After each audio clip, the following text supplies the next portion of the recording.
Sholem a todos, que todos tenhamos um excelente Shabbos na presença de Yahuwah e de Yahushua. Hoje vamos defender uma posição unitariana radical, afirmando que o chamado Espírito Santo não é uma terceira pessoa, nem parte de uma trindade, mas sim a participação ativa do poder do Pai ou do Filho, dependendo do contexto. E que há um único rim, o Pai, e que o Filho é o Messias, gerado antes da criação, atuando como agente da criação e permanecendo eternamente subordinado ao Pai.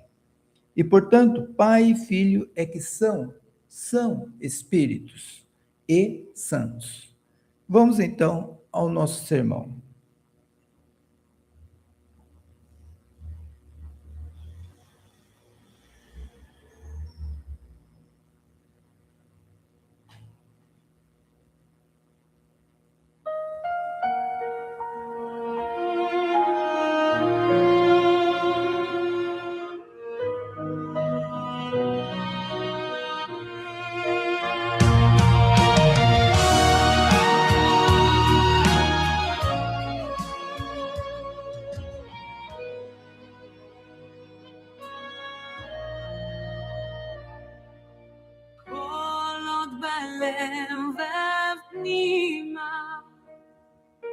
נפש יהודי הומע ולפתי מזרח קדימה עין לציון צופיה עין לציון צופיה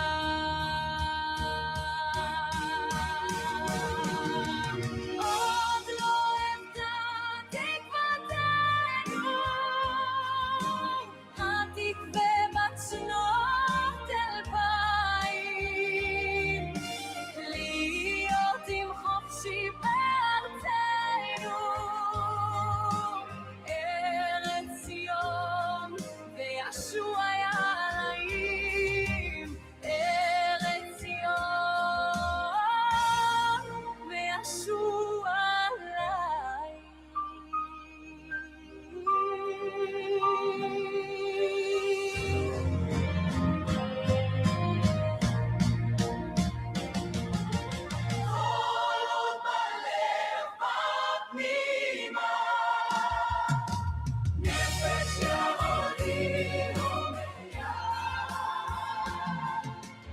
ולפתי מזרח קדימה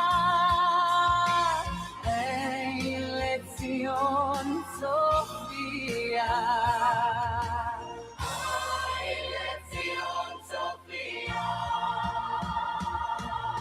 נפש יהודי הומע אין לציון צופיה אין לציון צופיה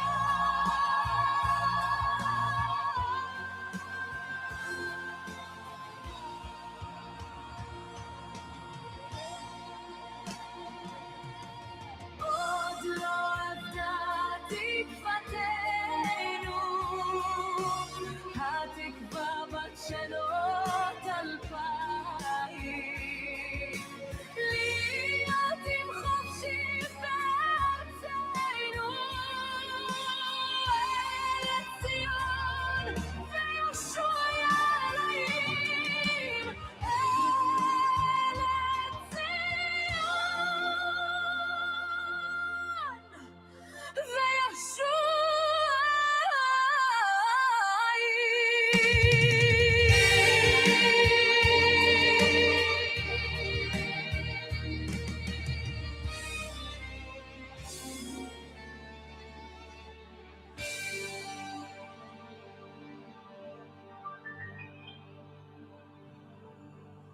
Santo Pai e Yahuwah, esteja conosco nesses momentos em que vamos falar de Ti. Amém.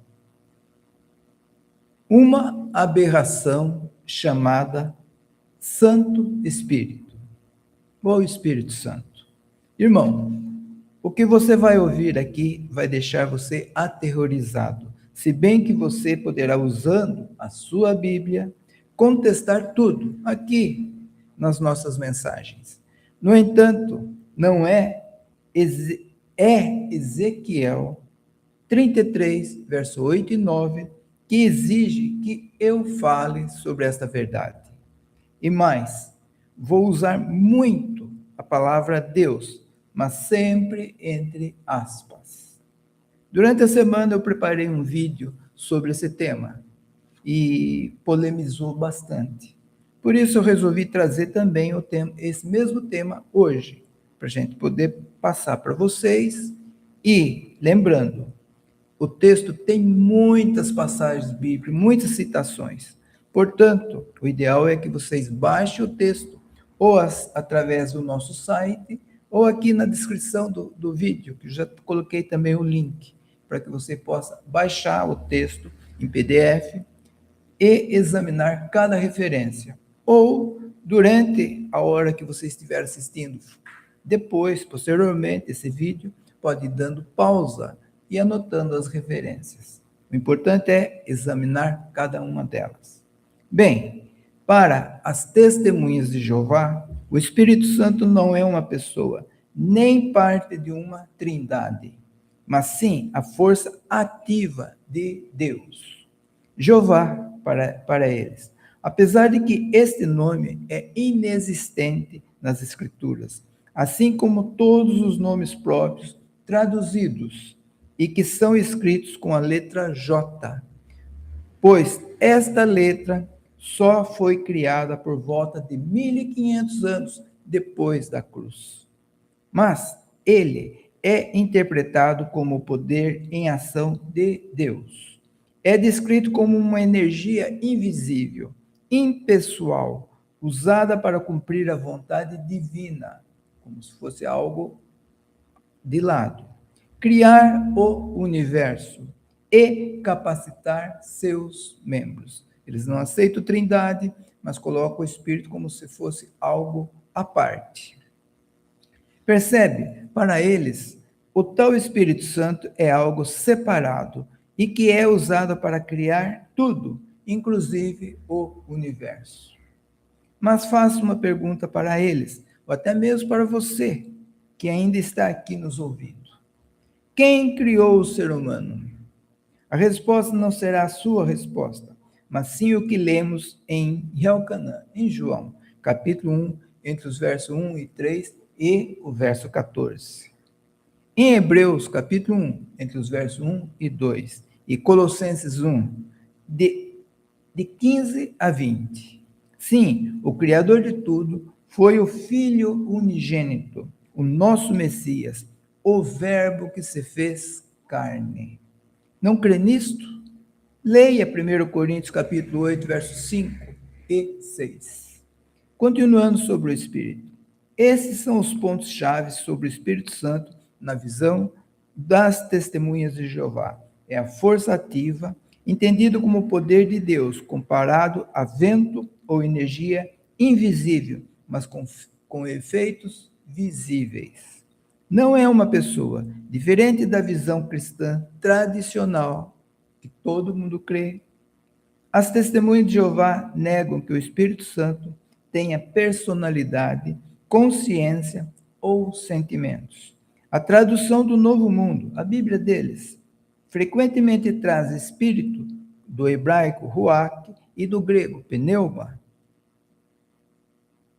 como força ativa e mostra que esta força ativa é usada por Deus para guiar sua organização, fortalecer fiéis e auxiliar na pregação. Essa crença fundamenta a rejeição da doutrina da Trindade, defendendo que apenas Jeová é Deus, o Rim, lá no hebraico, e o Messias é seu filho, não parte de um Deus trino. Mas, então, o que é o Santo Espírito? Eis a resposta usando a Bíblia para entendermos estes conceitos. O Santo Espírito é o poder de Deus em ação, é a sua força ativa, conforme Miqueias, capítulo 3, verso 8, ou Lucas, capítulo 1, verso 35. A Bíblia diz que Deus, sempre entre aspas, envia seu Espírito. Como ele faz isso? Seria como se ele projetasse sua energia para onde for necessário, a fim de fazer a sua vontade? Seria isto? Leia Salmos, capítulo 104, verso 30. E também o capítulo 139, verso 7. Mas, para sermos coerentes, devemos antes perguntar: quem é o Espírito que ele envia? Como já sabemos o que é Espírito, devemos nos lembrar que o Verbo, antes de vir em carne, era Espírito. Leia Hebreus capítulo 1, entre os versos 1 e 4, e de 10 a 14, principalmente o verso 14. E que depois da cruz, Yahushua voltou a ser Espírito novamente. Ou seja, despido de um corpo material, torna-se onipresente. Daí Yahushua é quem sempre foi e será enviado pelo Eterno quando necessário a sua ação. Eis o Espírito que o Eterno envia. Yahushua. Isso também explica Gênesis capítulo 1, verso 2, que diz que o Espírito de Deus pairava por sobre as águas.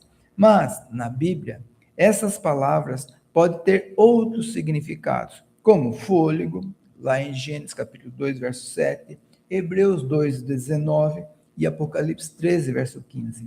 Também como vento, lá em Gênesis 8, verso 1 e Elcanã 3, verso 8.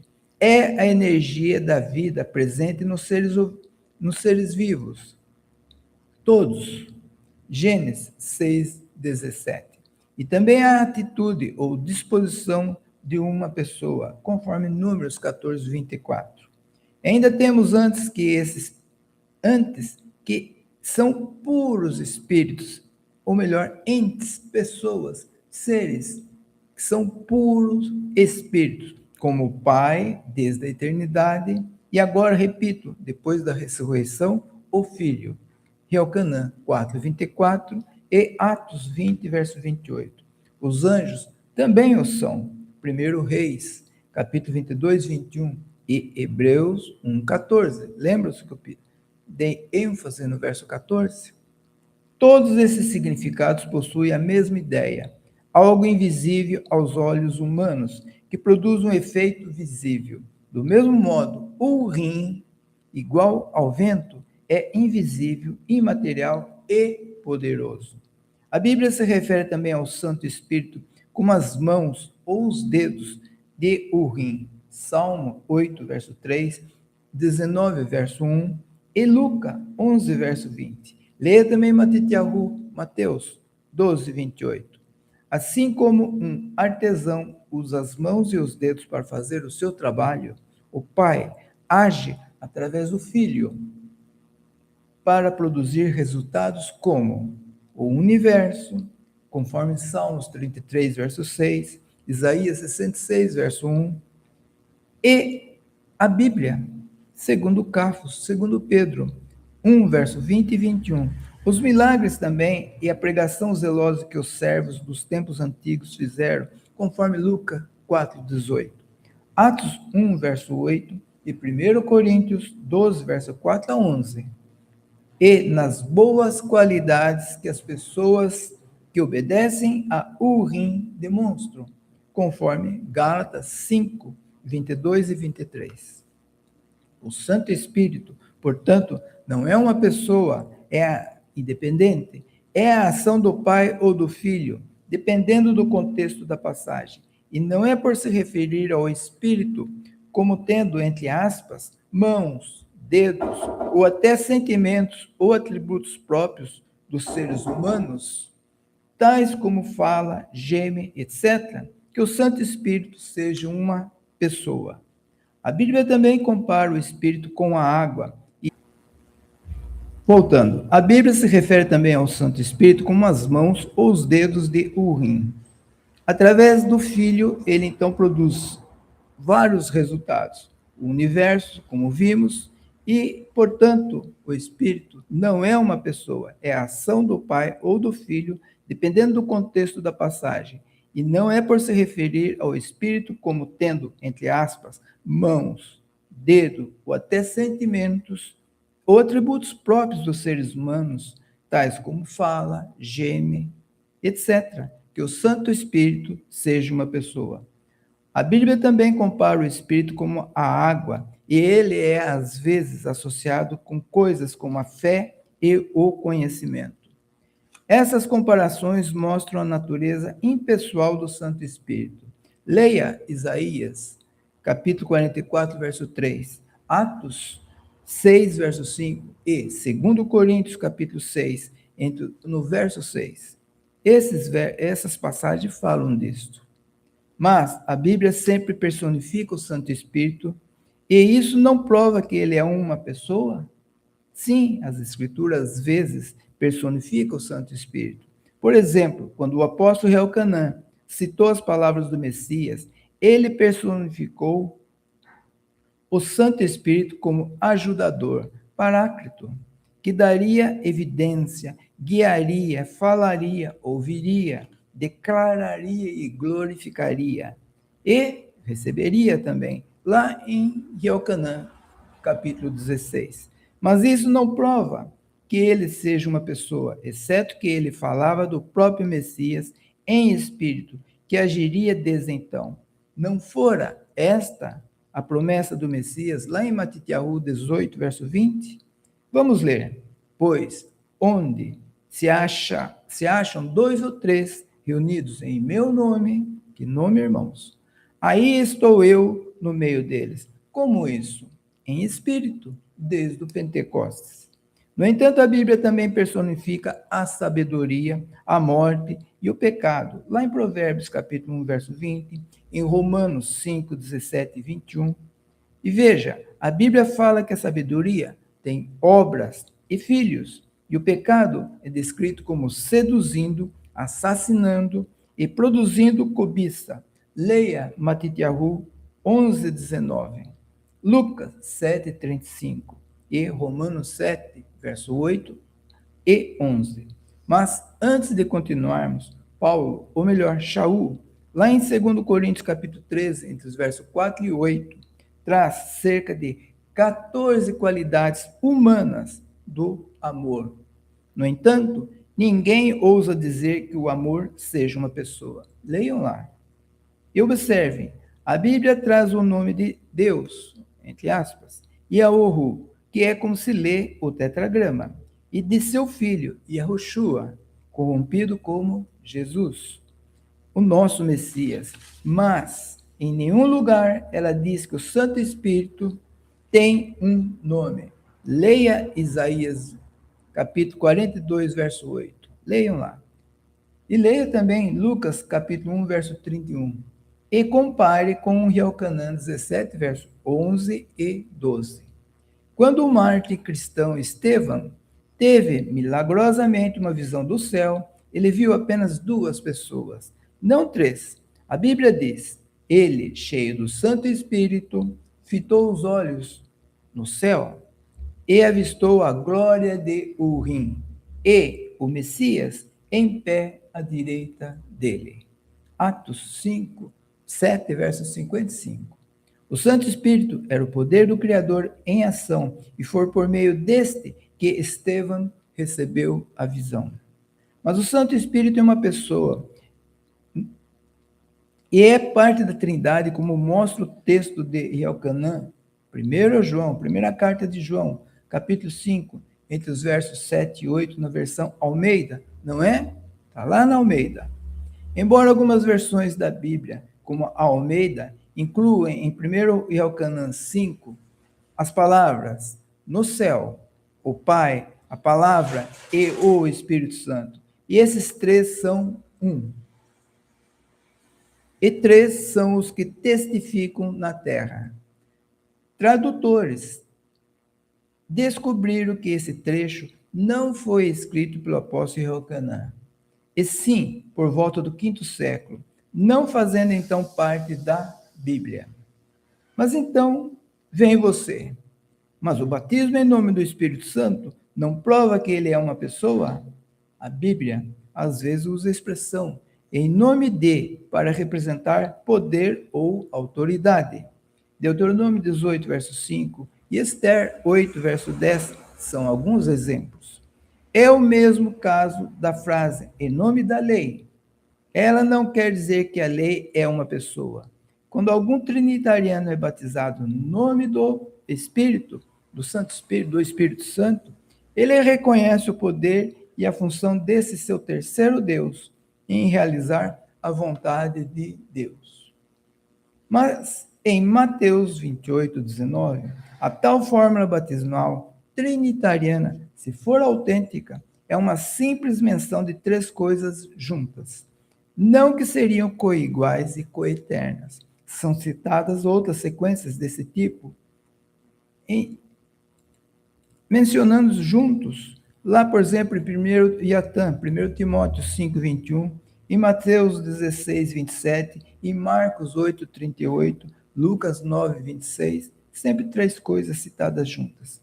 Mas o que realmente chama a atenção é que nas Escrituras ninguém jamais obedeceu esta ordem do Messias. Observe que apenas 10 dias depois dessa suposta ordem, mais de 3.000 pessoas foram imersas apenas no nome do Messias. Leia Atos 2,38. Afinal, não disse ele que toda autoridade lhe fora dada? Lá em Matitiahu e Mateus 20, verso 18. Então, por que dividir essa autoridade entre uma tríade de deuses? Mas nós sabemos, esta ordem jamais foi dada. Matitiahu 20, 19 é apócrifo, um acréscimo feito no século II. Portanto, a Bíblia não diz que o Santo Espírito seja uma terceira pessoa, nem é o que diz a história. A Enciclopédia Britânica declara a definição de que o Espírito Santo era uma pessoa distinta e divina. Surgiu no Concílio de Constantinopla no ano 381 depois de Yahushua. Isso aconteceu mais de 250 anos depois da morte do último apóstolo. Só então descobriram o tal Espírito Santo. E são claras as passagens bíblicas que exaltam a unidade absoluta de Urim e a distinção entre funções e pessoas aplicadas pelos apóstolos a eles, o Pai e o Filho, junto da subordinação do próprio Messias em suas declarações. No Antigo Testamento, temos Deuteronômio 6, verso 4, onde Urim é descrito como um só. Esta passagem é citada pelo Messias lá em Marcos, capítulo 12, 29. De forma similar, Deuteronômio 4, 35 e 39 diz que não há outro Urim senão Yahu. E Yohanan, João 17, verso 3, o Messias em oração ao Pai diz: a vida eterna é que conheçam a ti, o único Urim verdadeiro, e ao seu Messias, a quem enviaste. De forma similar, o apóstolo Shaul segue a distinção entre Urim e o Messias, lá em 1 Coríntios capítulo 8, verso 6, e em Efésios 4, verso 4. A carta de Judas, verso 25, também coloca o único Urim como um ser distinto do Messias. Em 1 Iatã, 1 Timóteo, capítulo 2, verso 5, diz que há um só Urim e um só mediador entre eles e os homens. E aqui ele diz textualmente quem é o mediador. Yahushua, o Messias. Mas os corruptos criaram outro intercessor.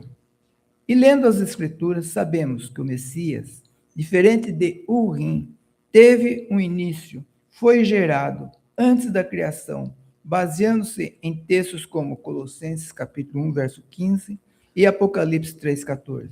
Considere também o relato de Provérbios 8 como aplicado à criação do Messias e que a sua vida foi dada por Urim.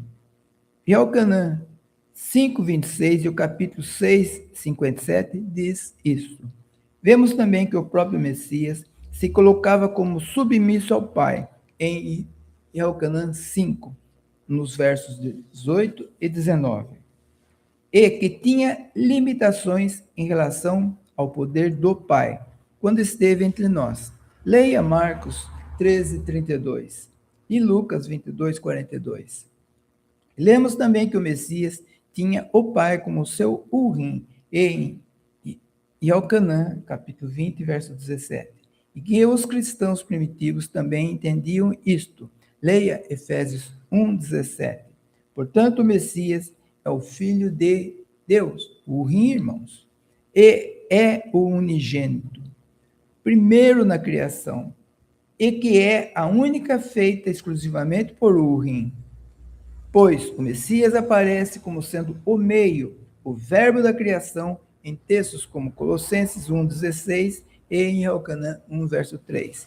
Por isso, será eternamente submisso ao Pai, como diz 1 Coríntios 15, versos 24 a 28.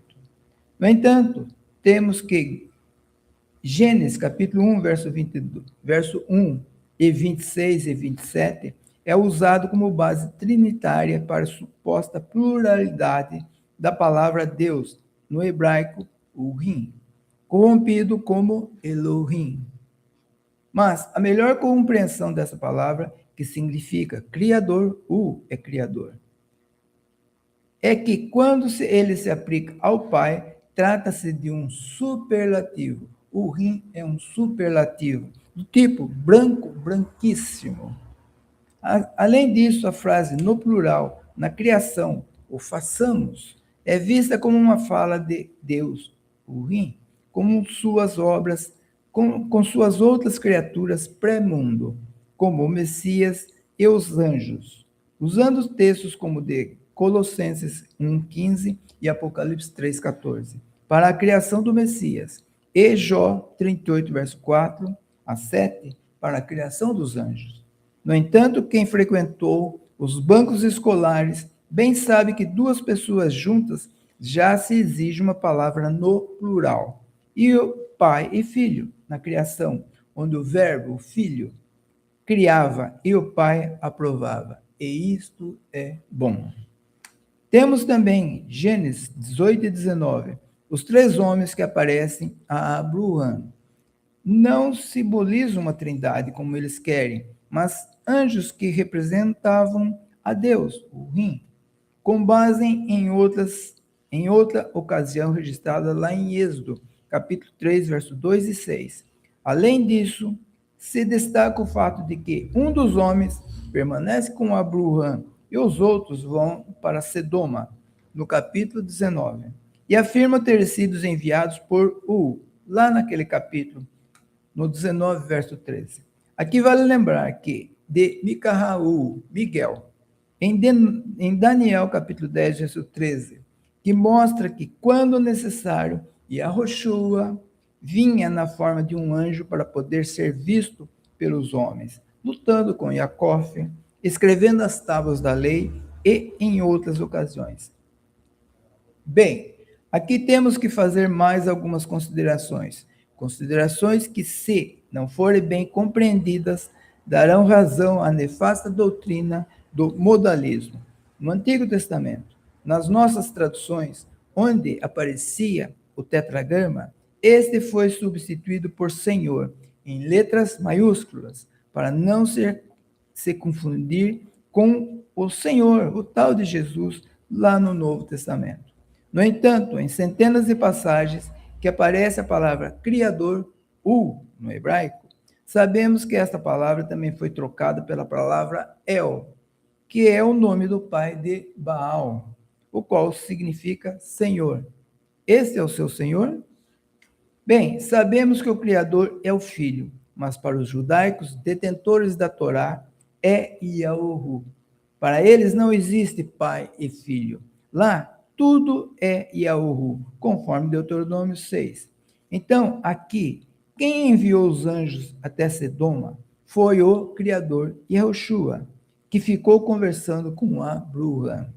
E mais, em todas as passagens onde o divino foi visto, falou ou veio em sonhos ou visões, foi ele, como sabemos. Sabemos porque foi isso que Elcanã disse lá no capítulo 1, verso 18. Ouça, diz ele, ninguém jamais viu a Urim, o filho unigênito que está no seio do Pai, esse o deu a conhecer.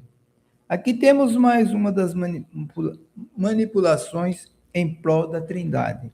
No texto original está filho unigênito, mas nas corruptas Almeidas, esta palavra foi trocada por Deus unigênito.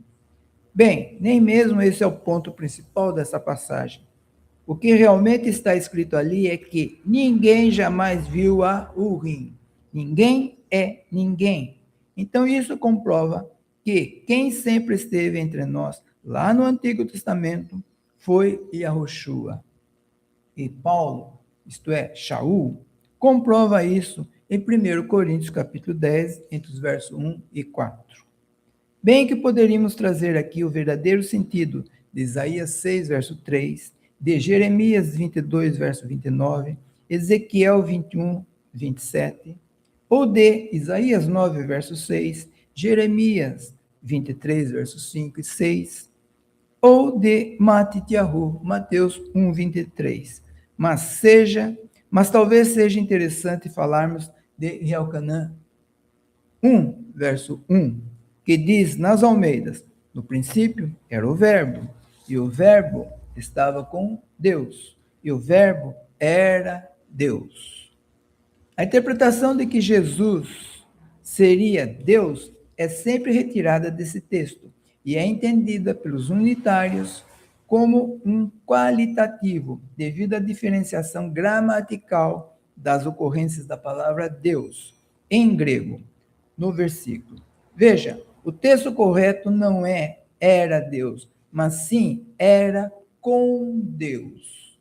O que os trinitarianos fizeram foi retirar da parte final do texto a preposição com.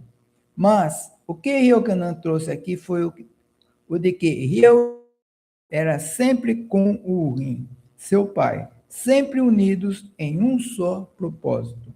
E esse entendimento é dependente da gramática grega. Certamente não vamos nos ater a isso, não vamos entrar na gramática. Mas saiba, os corruptos a usaram a seu favor. É como dizem, puxar a brasa para a sua sardinha. E foi também usando essa mesma gramática que os testemunhos de Jeová, em vez de recolocarem a preposição, colocaram um artigo indefinido, deixando escrito assim, era um Deus. Todos manipulando o está escrito por conveniência própria. Também não nos custa falarmos de 2 Coríntios, capítulo 13, verso 13 a 14, que diz nas Almeidas, a graça do Senhor Jesus Cristo, e o amor de Deus e a comunhão do Espírito Santo sejam com todos vós. Dizem, desconsiderando a manipulação na tradução, é claro, que aqui está a Trindade para Paulo. Mas o que diz no original? Lemos na ESN, Escritura Sagrada segundo o nome, que a graça do Maoré é Yahushua, Homerusquia, o Messias, e o amor de Urim seja convosco. Citou duas pessoas.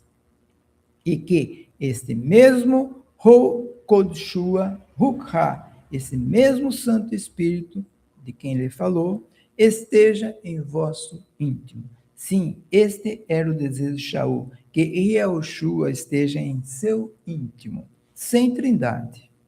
E na mesma linha, adulterando o texto, eles usam Filipenses 2, entre os versos 6 e 11, para dizer que Shaul confirma que Jesus é Deus. Com essa citação, subsistindo em forma de Deus. Mas no original, na ESN, por exemplo, o que temos é, embora por natureza sendo o Criador, Cristo é, isto é, tendo a natureza divina, ele estava agindo, irmãos. Ele veio entre nós. Cadê a Trindade aqui?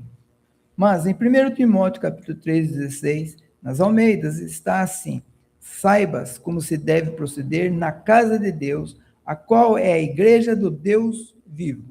Aqui o contexto fala de Yahushua, e por isso eles atribuem essa frase, Deus vivo, a ele. No entanto, o problema é que nos originais não tem a palavra Deus, Theos no grego, mas sim Criador, o que muda tudo, ficando assim, para que saibais como deves agir na casa de que é a orolial do vivo. Novamente, sem trindade, sem um terceiro Deus. Portanto, todas as citações usadas pelos trinitarianos para comprovar a trindade ou a existência do seu terceiro Deus, aquele que não perdoa, ou são manipuladas ou estão fora do contexto. Mas, além de nos alongarmos demais, já fugimos e muito do nosso tema. Quem é o Espírito Santo? Se bem que ainda teríamos Elcanã 8:58 com a frase dita pelo Messias, eu sou o que sou, associado a Êxodo 3:14, que dizem os trinitarianos que ali está o significado ou o nome de Deus. Mas esta é mais uma manipulação feita pelos tradutores, que sim, são trinitarianos. Ali, segundo Elcanã 1:18, quem está falando é o próprio Criador, Yahushua. E para a perfeita compreensão, observe que ele fala do seu Pai. Portanto, o diálogo ali está na terceira pessoa do singular. Ele disse, aquele que me enviou. Sim, Yahu me enviou. Observou? Ali no original tem o tetragrama, mas os corruptos o eliminaram para dar crédito à Trindade. E a frase em Elcanã 10, verso 30, eu e o Pai somos um. Não, ali não é uma soma, mas sim uma união, ou seja, ambos estão unidos em um só propósito, a salvação. Portanto, nem mesmo vamos falar do Consolador, como sendo mais um Deus, como eles querem, mas basta vocês lerem Mateus 28:20 e Elcanã 14, verso 6, e não se esquecer de 1 Timóteo, capítulo 2, verso 5. Sim, dezenas de textos manipulados em prol da Trindade. Portanto, vamos deixar claro que o Santo Espírito é o próprio Pai ou Filho, e eles que são espíritos. Sim, o Santo Espírito não é uma terceira entidade, um coigual ou um membro de uma tríade inventada séculos após os apóstolos. A ideia de um Deus em três pessoas é uma aberração filosófica, uma tentativa de encaixar o insondável soberano em moldes humanos de compreensão. O Santo Espírito é a manifestação espiritual, a presença ativa do poder do Altíssimo, Yahu, eterno, ou do Criador, seu Filho, o nosso Redentor, cuja identificação no texto de quem se fala sempre vai depender do contexto, mas na imensa maioria das citações fala de Yahushua, como sendo este Espírito. Sim, depende do contexto, e não que procede de ambos como se fossem fontes dele. Afinal, o Pai é Espírito e Santo, e o Filho também é Espírito e Santo, não necessitando de um Espírito adicional. Ele é Espírito e o seu poder emana do Ser Supremo Yahu.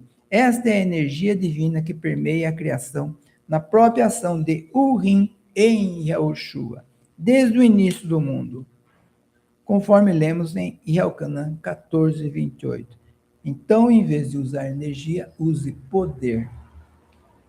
Reduzir a divindade a uma fórmula matemática é uma equação impossível de se provar com as Escrituras. É um insulto à nossa inteligência e à nossa fé. A Bíblia, do Gênesis ao Apocalipse, revela um Deus, Urim, único, indivisível, ou aquele que é o que Êxodo 3,15 diz que se chama Yahu. Mesmo este nome não estando escrito nas corruptas traduções, mas está nos originais hebraicos. Repito. E o Filho, sua palavra, sua imagem visível. conforme Colossenses 1, verso 15, atuando em harmonia, mas não em unidade de essência, como querem os trinitarianos. Age em espírito desde a eternidade. Nos criou no Éden e se manteve entre nós durante todo o Antigo Testamento. Veio em carne no que chamam de Novo Testamento. E após a cruz, retomou a sua forma espiritual, da qual abrira a mão para morrer por nós, conforme lemos em Filipenses, capítulo 2, versos 6 a 8. Em Atos 20, verso 28, nos mostra que ele continua agindo entre nós em espírito, desde o Pentecoste. Isso explica Matitiahu 18, verso 20 e Apocalipse 3, 20. Portanto, repito, a insistência em uma trindade é uma herança pagã, uma adaptação de conceitos politeístas para tentar agradar as mentes que se recusam a aceitar a simplicidade e a majestade do Urim de Yoshuru, isto é, o Israel bíblico, não a atual nação. Irmão, aí na descrição, quando vocês forem assistir novamente esse vídeo, tem um link para você baixar esse texto e examinar cada referência atentamente. Repito, é importante. Mas não deixe de compartilhar essa verdade. E mais, inscreva-se, ative o sininho e medite nisto. A crença em uma trindade obscurece a verdadeira natureza do Pai e do Filho, transformando Deus único em um monstro de múltiplas cabeças, uma contradição lógica e teológica. É como tentar encaixar um oceano em um copo, ou a vastidão do universo em uma caixa de sapatos. A verdade é clara, há um Urim, Yahuwah, o Pai eterno, e o seu Filho, Yahushua, o nosso Criador e Messias. E o Santo Espírito, ou é a manifestação espiritual do Pai ou do Filho, uma vez que ambos são espíritos e santos. Aminal, irmãos, aminal. Vamos ouvir agora, não é minha esta doutrina, as diversas doutrinas que estão dentro das ditas igrejas evangélicas.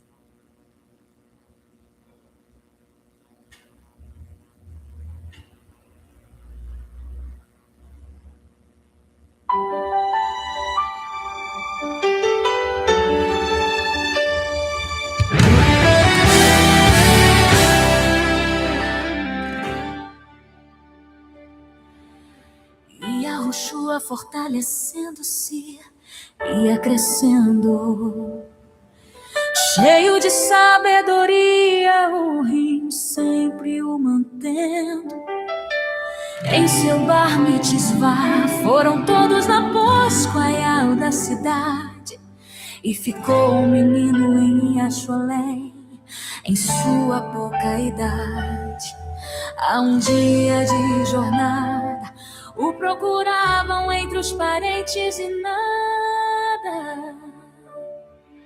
Desesperados, voltaram a Yasholém, em sua busca foram. E 3 dias passados no templo o acharam em Rússia. Por que me procurar? Não estaria eu na casa do meu pai. No meio dos doutores respondia com palavras postas, todos admirados da sua astúcia e das suas respostas. Cresceu o menino e adulto, o Messias já era. Naquele Sucote, seus irmãos já tinham a festa subido. Em secreto, não publicamente, também ele tinha ido. Agora era os judeus que o procuravam na festa. Onde está ele? Murmuração, murmuração. A testa, diziam é bom, outros falavam que ao povo engana. Ninguém ousava por medo do nobre que se ufana. Com a festa ao meio e a Yahushua no templo ensinava. atônitos, como sabe ele letras sem ter estudado. E respondia: a doutrina não é minha, e a rua Abima deu. Se quer fazer a vontade de Urim, há de saber. A doutrina ou é dele, ou é do homem maligno. Não busqueis glórias falando por si mesmo, a glória é daquele que o enviou. Esse é o verdadeiro ser. Mas desesperados voltaram a Yashuleim, em sua busca foram. E 3 dias passados no templo o acharam em rusga. No meio dos doutores o acharam a debater. E todo admirados da sua astúcia e das suas respostas. Dizia ele: vos trouxe meu Shu, a lei, e vós não a cumpres.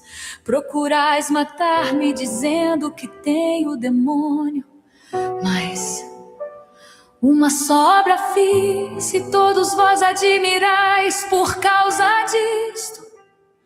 No sábado circuncidais um homem, não quebrando a lei, mas indignais contra mim, porque no sábado curei. Pela aparência julgai, não segundo o reto juízo, pois é justo no sábado fazer o bem. E cresceu o menino, adulto, o Messias, agora era Aminah.